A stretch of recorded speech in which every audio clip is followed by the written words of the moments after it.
Sarah, and Vinnie on Alice at 97.3. All right.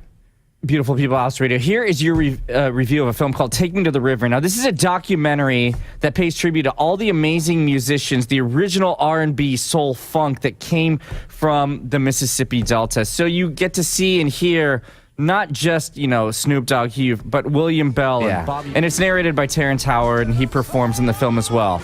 Now, Marcus, you're from Arkansas, which lies right on the Mississippi Delta. And there's a bunch of great musicians who came from Arkansas. Howlin' Wolf, Johnny Cash, Al Green. Did this film touch you? Yeah, I mean, these movies always make me nostalgic just because this is stuff that my mother used to play and everybody in my family used to play when I was a little kid. It's really, really good stuff. And because Memphis was the hub of the blues and R&B music. And even like from overseas, all the big not Def Leppard, but John Bonham. Oh, yeah. Zeppelin. Robert, all those guys, if you listen to their music, it's really blues music. It's blues music. Oh, they all will name blues guitarists from that era. Zeppelin stole from all the blues guys.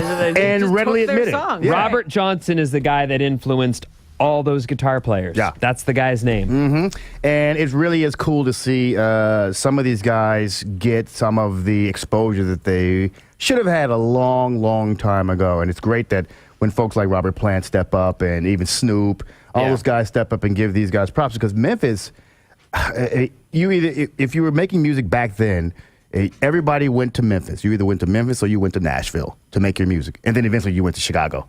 Or Detroit.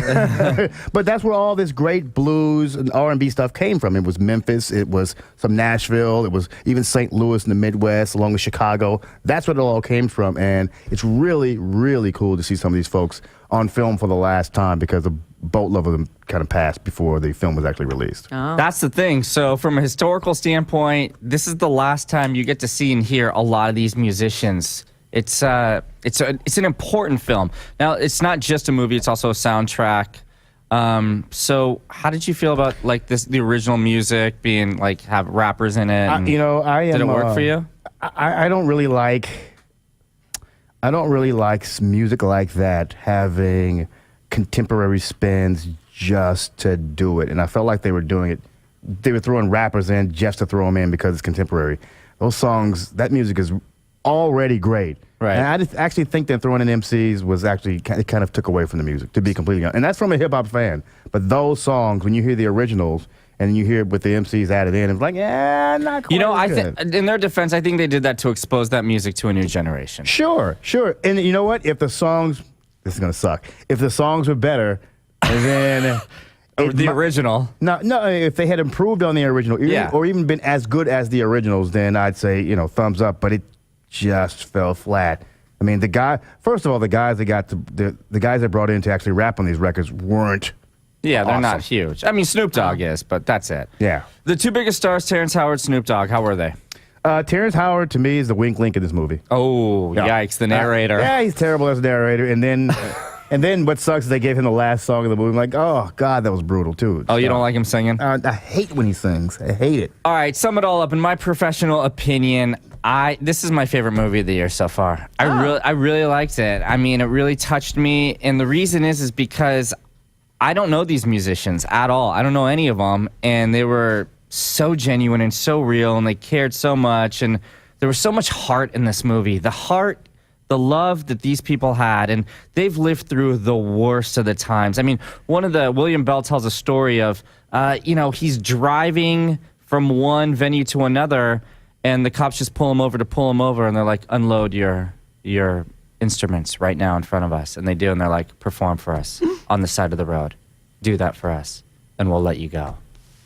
Yeah, that was the times. That was the times, and still these people have smiles on their face. They have song in their heart. They love performing. They love sharing. It's just so.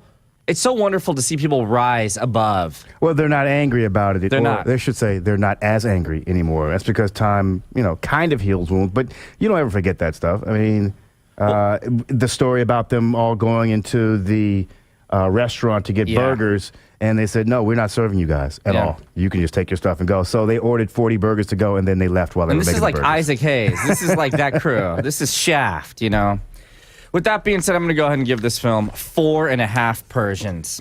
I think you liked it a lot more than me. I did. It really touched me. I gave it 3.5 Aussies. I really like the fact, primarily because they decided to spotlight a segment of music and a segment of the country that doesn't usually get the type of notoriety and eyes on them as I'd like them to get. And this is a really good start. But they could have done a lot better, really. They could have done a lot better. Yeah, this one, oh, really? All right, Yeah, so it comes out September 12th, and then it expands 19th, and then the 26th, San Francisco, Berkeley, San Jose, Santa Rosa.